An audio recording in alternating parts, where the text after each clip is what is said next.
Good morning, students. Hope you are fine. कल हम लोगों ने नेटवर्किंग फंडामेंटल सेशन स्टार्ट किया था। उसमें कुछ पॉइंट हम लोग समझे थे। कम्युनिकेशन क्या होता है, डाटा कम्युनिकेशन क्या होता है और क्यों जरूरी है नेटवर्क में उसका। नेटवर्क के बारे में समझ रहे, कंप्यूटर नेटवर्क क्या होता है आप अच्छी तरह से समझ गए होंगे। वीडियो अगर देखेंगे तो समझ जाएंगे। आज हम एक डायग्राम आपके सामने प्रस्तुत कर रहे हैं। इस डायग्राम से माध्यम से हम लोग समझेंगे कि नेटवर्क किस प्रकार वर्क करता है और भी इस डायग्राम के माध्यम से आपको बहुत सारी चीजें निकल के आएंगी आपके सामने, जिसको आप क्लियर हो पाइएगा कि किस तरह से नेटवर्क का बनावट होता है, कितने टाइप्स हो सकते हैं, कौन कौन से डिवाइस का यूज हो सकता है नेटवर्क में और किस लिए यूज होता है।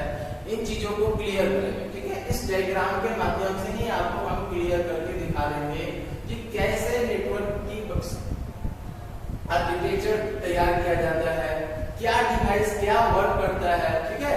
इन सभी चीजों को इस डायग्राम से समझने का काम करेंगे। तो देखिए यहाँ हमने डायग्राम कल भी हमने बनाया था, तो आज भी हमने डायग्राम बनाया। तो देखिए हम एक एग्जांपल ये है IBM ऑफिस का। इसका एग्जांपल ये है IBM ऑफिस का। देखिए IBM branch of Mumbai floor 1, यहाँ क्लियर लिखा हुआ है। इसमें एक डिवाइस है जिसका नाम क्या दिया है, स्विच, एक सर्वर है, बाकी सब क्या है, क्लाइंट है। बाकी सब डिवाइस क्या है, क्लाइंट। एक सर्वर है, client 1, client 2, client 3, client 4, client 5। अब देखिए सेम लोकेशन, ये देखिए इसको मिलाया है तो क्या लिखा है, सेम लोकेशन। अब यहाँ पे आप देख रहे हैं स्विच है, क्लाइंट है, क्लाइंट 2 है, क्लाइंट 3 है, क्लाइंट 4 है। यहाँ आपको सर्वर दिख रहा है क्या, नहीं दिख रहा। अब क्यों नहीं दिख रहा इसको हम आपको समझाएंगे, अभी थोड़ी देर में आपको समझाएंगे। अभी देखिए एक और चीज देखिए, ये IBM का सेम लोकेशन में यानी फ्लोर 2 में, floor 2 IBM branch of Mumbai floor 2 यानी एक ही बिल्डिंग में ये है, सेम बिल्डिंग में है यानी सेम लोकेशन में है। इसलिए यहाँ एक सर्वर आपको नहीं दिख रहा। क्यों नहीं दिख रहा इसको समझाएंगे आपको। दूसरा देखिए ये ज्वाइंट हुआ है नेटवर्क, ये नेटवर्क और ये नेटवर्क। लेकिन यहाँ देख रहे हैं सर्वर है, क्लाइंट 1 है, क्लाइंट 2 है, क्लाइंट 3 है, क्लाइंट 4 है, क्लाइंट 5 है, स्विच भी, सर्वर भी है, क्लाइंट भी है और स्विच भी है। लेकिन ये कैसा ब्रांच है, IBM branch of Mumbai in other location, यानी मुंबई में ही है लेकिन किसी अदर लोकेशन में है, ठीक है। यानी सेम लोकेशन में नहीं है, किसी अदर लोकेशन में है, ठीक है।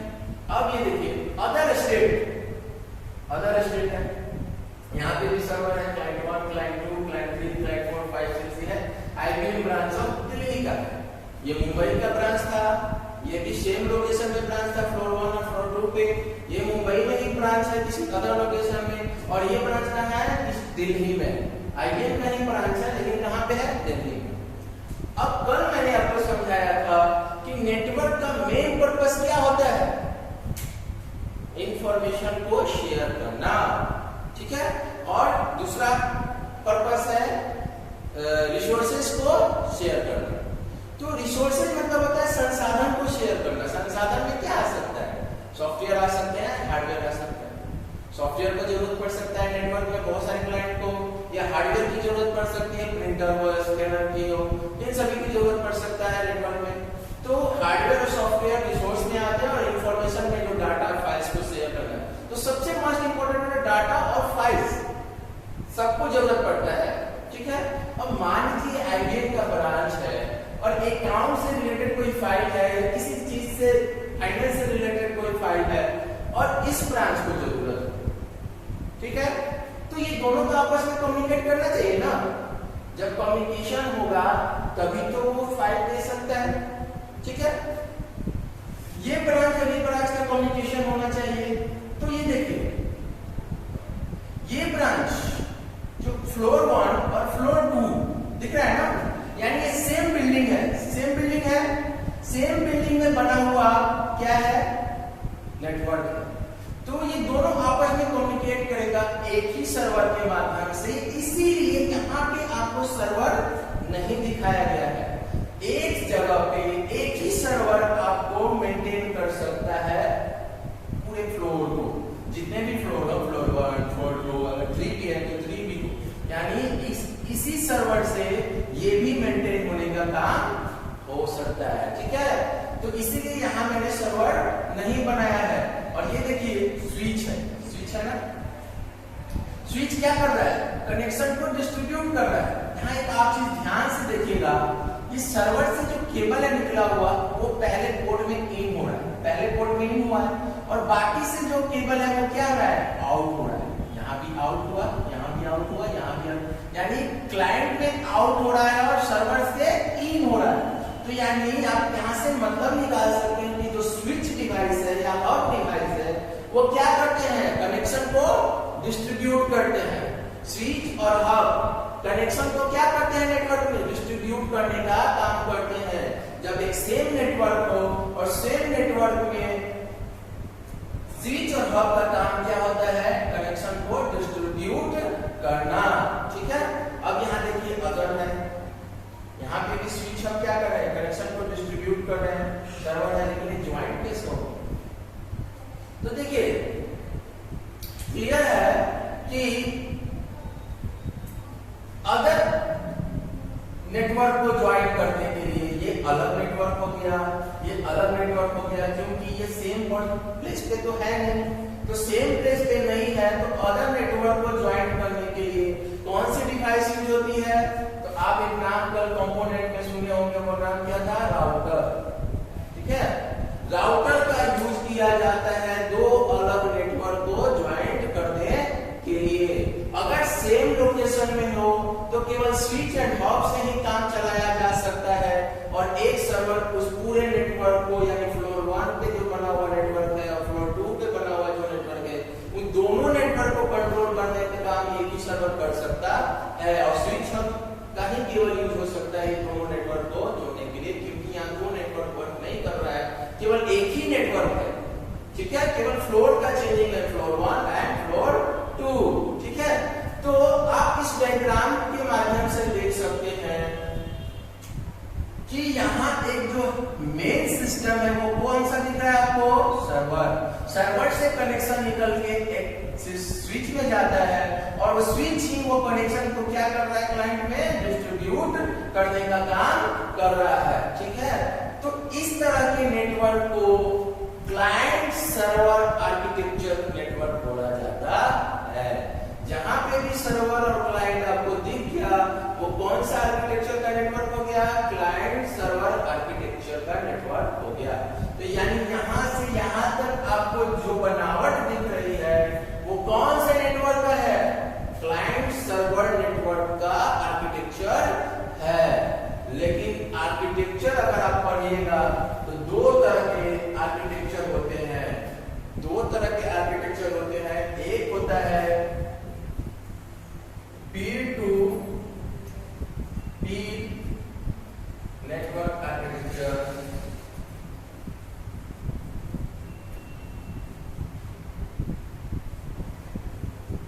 और एक होता है क्लाइंट सर्वर आर्किटेक्चर। दो तरह के आपको नेटवर्क आर्किटेक्चर बनावट दिखे, संरचना दिखे, किस तरह के, पीर टू पीर और क्लाइंट सर्वर। तो क्लाइंट सर्वर में क्या होता है, जो मैनेजिंग पावर होता है एक सेंट्रल सिस्टम के पास चला जाता है, वो सेंट्रल सिस्टम क्या कहलाता है, सर्वर कहलाता है। तो आप इस सर्वर से डिफिनेशन आप निकाल सकते हैं कि सर्वर एक होस्ट सिस्टम है जो पूरे नेटवर्क में पूरे क्लाइंट सिस्टम को सर्विस एंड रिसोर्सेज प्रोवाइड करने का एंड उनको मैनेज एंड कंट्रोल करने का काम करता है। तो सर्वर क्या है, होस्ट सिस्टम है जो पूरे नेटवर्क को होस्ट करने का काम करता है, और कंट्रोलिंग एंड मैनेजिंग पावर सभी उसी के पास होते हैं, और रिसोर्स और शेयरिंग इंफॉर्मेशन करने का भी अधिकार उसी को होता है, ठीक है, क्लियर। तो सर्वर एक मेन सिस्टम हो जाता है, किसमें, क्लाइंट सर्वर आर्किटेक्चर। लेकिन पीर टू पीर नेटवर्क क्या होता है भाई, तो पीर टू पीर नेटवर्क कहने का मतलब है क्लाइंट टू क्लाइंट नेटवर्क, ठीक है। तो यहाँ देखिए आपको बना हुआ है पीर टू पीर नेटवर्क, ठीक है।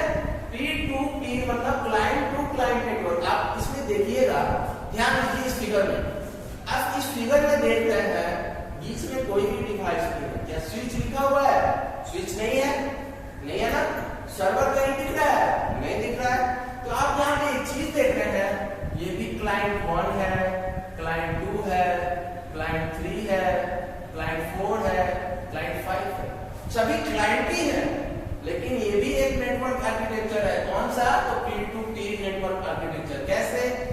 देखिए सभी केबलिंग से एक दूसरे से जुड़े हुए, यानी कम्युनिकेशन मीडिया जो केबल मीडिया होता है उसके माध्यम से एक दूसरे से क्या हुए हैं? जुड़े हुए हैं। तो जब एक दूसरे से जुड़े हुए हैं तो ये किसी को भी फाइल ट्रांसफर कर सकते हैं, क्योंकि ये कम्युनिकेट कर रहे हैं। केबल कम्युनिकेशन का माध्यम है ना, और केबल से सभी जुड़े हुए हैं नेटवर्क में, तो कम्युनिकेट कर रहे हैं जब, तो ये भी फाइल इसको दे सकता है, ये भी फाइल इसको दे सकता है, इनको भी कुछ जरूरत होगा तो ये भी दे सकते हैं, इनसे ले भी सकते हैं, यानी किसी को भी कोई भी फाइल जरूरत होगा तो किसी को भी दे सकते हैं और ले सकते हैं, यानी कोई भी इंफॉर्मेशन को शेयर कर सकते हैं, रिसोर्स को शेयर कर सकते हैं। लेकिन इसमें एक मेन बात जो है वो समझना जरूरी है कि क्लाइंट सर्वर आर्किटेक्चर में पावर किसके पास होता था? सर्वर के पास होता है, लेकिन पीर टू पीर में किसी के सेंटर पावर नहीं होता है, यानी सेंट्रलाइज्ड पावर किसी सिस्टम के पास नहीं होता है। कोई भी सिस्टम किसी को कंट्रोल नहीं कर सकता, मैनेज नहीं कर सकता, ये सभी स्टैंड अलोन होते हैं, यानी अपने आप के मालिक। समझ में आया? यानी एक दूसरे पे डिपेंड नहीं होते हैं, स्टैंड अलोन होते हैं, अपनी मर्जी से काम कर सकते हैं, ठीक है। लेकिन कम्युनिकेट सभी करेंगे, फाइल एक दूसरे को सभी दे सकते हैं, इंफॉर्मेशन को शेयर कर सकते हैं, लेकिन कोई एक दूसरे को मैनेज करने का काम नहीं कर सकता, कोई किसी पे कंट्रोल यानी अधिकार नहीं जमा सकता। लेकिन क्लाइंट सर्वर आर्किटेक्चर में मेन होस्टिंग का काम सर्वर सिस्टम करता है, यानी कंट्रोलिंग एंड मैनेजिंग पावर किसके पास होता है? सर्वर के पास होता है, ठीक है। बात समझ में आ गई होगी कि आर्किटेक्चर कितने तरह के होते हैं? तो पीर नेटवर्क आर्किटेक्चर और क्लाइंट टू सर्वर आर्किटेक्चर, ये दो तरह के नेटवर्क आर्किटेक्चर होते हैं, ठीक है। अब इसी डायग्राम के माध्यम से हम लोग नेटवर्क कितने टाइप के होते हैं ये क्लियर कर लेते हैं। इस डायग्राम के माध्यम से आप देख रहे हैं, ये सेम लोकेशन में क्रिएट हुआ नेटवर्क है, ये सेम लोकेशन यानी मुंबई में ही किसी अदर लोकेशन पे क्रिएट हुआ नेटवर्क है, और ये किसी अदर स्टेट में क्रिएट हुआ नेटवर्क है। तो टाइप्स ऑफ नेटवर्क कितने हो सकते हैं ये भी क्लियर कर लेंगे हम लोग, और क्लियर करके समझते हैं कि टाइप्स ऑफ नेटवर्क कितने हो सकते हैं।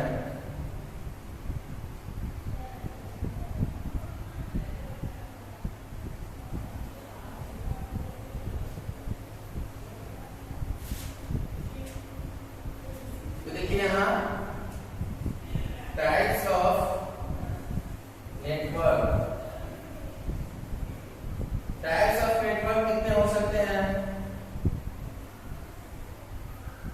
तो आप देख रहे हैं पहला नेटवर्क आपको देखिए यहीं से निकलेगा, फ्लोर 1 पे क्रिएट हुआ नेटवर्क है और फ्लोर 2 पे क्रिएट हुआ नेटवर्क है, यानी ये दोनों का कंट्रोलिंग पावर एक ही सर्वर से हो रहा है। वो सर्वर कौन है? ये वाला, यानी ये एक दूसरे में जुड़े हुए हैं, यानी एक ही जगह पे बना हुआ नेटवर्क है ये दोनों।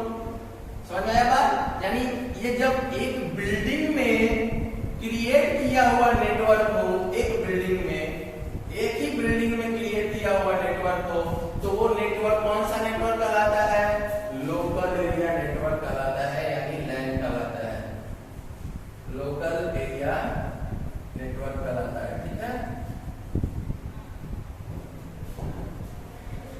तो आप समझ गए कि सेम बिल्डिंग में हो तो लैन हो गया, यानी लोकल एरिया नेटवर्क हो गया। अब देखिए यहाँ पे एक और आपको बना हुआ दिख रहा है कि IBM branch of Mumbai floor 1, लेकिन IBM branch of Mumbai in other location, यानी मुंबई में किसी और जगह पे, मुंबई में बहुत सारा जगह है, जुहू है, कालीवली है, बहुत सारी जगह है, तो उन सभी जगहों में से किसी अदर लोकेशन में, मुंबई में ही किसी अदर लोकेशन पे क्रिएट हुआ नेटवर्क है। तो जब इन दोनों नेटवर्क को कम्युनिकेट कराना हो, समझ रहे बात? ये दोनों नेटवर्क को कनेक्ट कराना हो, कौन कौन सा? IBM branch of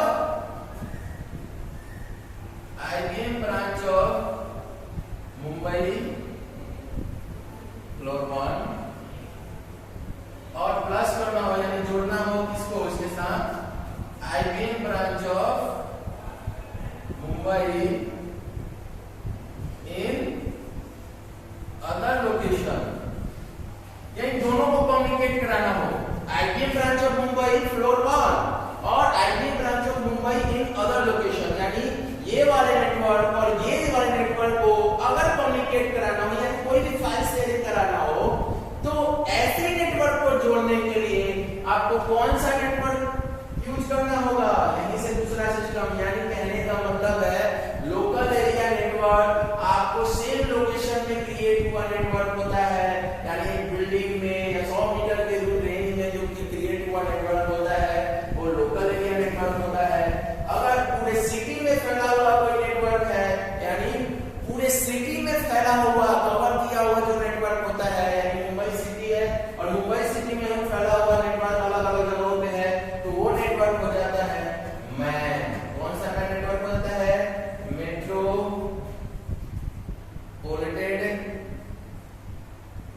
metropolitan area network. ठीक है, अब क्लियर हो गया कि एक ही सिटी में पूरा फैला हुआ है, मुंबई में चारों तरफ फैला हुआ नेटवर्क को अगर कम्युनिकेट कराना है तो हमको कौन सा नेटवर्क क्रिएट करना होगा? मैन, यानी मेट्रोपॉलिटन एरिया नेटवर्क को क्रिएट करना होगा। अब समझने वाली बात आ गई कि आप यहाँ देख रहे हैं कि अदर स्टेट या अदर कंट्री, समझिए हम यहाँ अदर स्टेट एग्जाम्पल ही था, लेकिन अदर कंट्री या पूरे वर्ल्ड में अगर दो अलग नेटवर्क को जोड़ना हो, ठीक है, तो आप अदर स्टेट से ही समझ रहे थे, तो अदर स्टेट से समझ लीजिए, यानी IBM branch of Mumbai, IBM branch of Mumbai और कम्युनिकेट किसको कराना होगा? IBM branch of Delhi. ठीक है, यानी दो अलग स्टेट के अगर नेटवर्क को कनेक्ट कराना है, मान लीजिए इसको कम्युनिकेट कराना है, यानी फाइल शेयरिंग इन दोनों के बीच हो सके, तो उसको कम्युनिकेट कराने के लिए आपको कौन सा नेटवर्क क्रिएट करना होगा? यानी दिल्ली से मुंबई की दूरी तो 1000 किलोमीटर होगा ना, या उससे करीब होगा या उससे ज्यादा होगा, या इससे भी ज्यादा में नेटवर्क में अगर आपको हैदराबाद में क्रिएट करना हो या किसी अदर कंट्री में, श्रीलंका में इस नेटवर्क को अगर कम्युनिकेट कराना हो, या किसी अमेरिका में आपको अगर कम्युनिकेट कराना हो, यानी इस नेटवर्क को किसी अदर प्लेस से कनेक्ट कराना हो ऑल ओवर वर्ल्ड, तो आपको कौन सा नेटवर्क क्रिएट करना होगा? तो जब भी वाइड रेंज आ जाए, अधिक रेंज आ जाए, तो आपको कौन सा नेटवर्क होगा? वैन, यानी वाइड एरिया नेटवर्क। कौन सा नेटवर्क हो जाएगा? Wide area network. जब भी 1000 किलोमीटर से अधिक दूरी का नेटवर्क हो गया, तो आपको कौन सा नेटवर्क क्रिएट करना पड़ेगा? वैन, यानी वाइड एरिया नेटवर्क। क्लियर? और इसको कनेक्ट कराने के लिए आपको जिस डिवाइस की जरूरत पड़ती है, उस डिवाइस का नाम है राउटर। राउटर का काम क्या होता है? दो अलग नेटवर्क को कम्युनिकेट कराना और रूट दिखाना, डाटा का रूट तेज गति से जो कैचअप करता है डिवाइस, वो डिवाइस कौन सा है? राउटर। ठीक है, तो दो अलग नेटवर्क को जोड़ने का भी काम करता है और डाटा का पाथ भी क्रिएट करने का काम राउटर करता है दो अलग नेटवर्क में। ठीक है, बहुत ही जल्दी कैचअप करता है डाटा के पाथ को और बहुत जल्दी फास्ट मूव में आप तक उस डाटा को पहुंचाने का काम करता है। ठीक है, तो बात आपको समझ में आ गई होगी कि जब सेम बिल्डिंग में अगर कोई नेटवर्क क्रिएट है तो लोकल एरिया नेटवर्क होगा, जब पूरे सिटी में फैला हुआ नेटवर्क को कम्युनिकेट कराना हो तो वो नेटवर्क कौन होगा? मैन होगा, यानी मेट्रोपॉलिटन एरिया नेटवर्क या मेट्रोपोलिशियन एरिया नेटवर्क होता है। और जब किसी अदर स्टेट या अदर कंट्री या ऑल ओवर वर्ल्ड में दो नेटवर्क को कम्युनिकेट कराना होगा तो वो कौन सा नेटवर्क होगा? वाइड एरिया नेटवर्क होगा। ये क्लियर हो चुका है आप लोगों को? वीडियो को जितनी बार देखिएगा अच्छे से आपको क्लियर हो जाएगा कि टाइप्स ऑफ नेटवर्क कितने होते हैं। मेन रूप से लैन, मैन और वैन, और एक पैन भी होता है पर्सनल एरिया नेटवर्क, जो हम लोग पर्सनल यूज करने के लिए घर पे जो नेटवर्क क्रिएट करते हैं, मोबाइल से कनेक्ट करके नेट को कनेक्ट कर देते हैं, वैसा नेटवर्क कहलाता है पैन, यानी पर्सनल एरिया नेटवर्क जिसका ज्यादा यूज नहीं है, हम लोग जो जनरली यूज करते हैं वही पैन कहलाता है, पर्सनल एरिया नेटवर्क कहलाता है। लैन, मैन एंड वैन, यही तीन इंपॉर्टेंट सबसे नेटवर्क के टाइप्स हैं।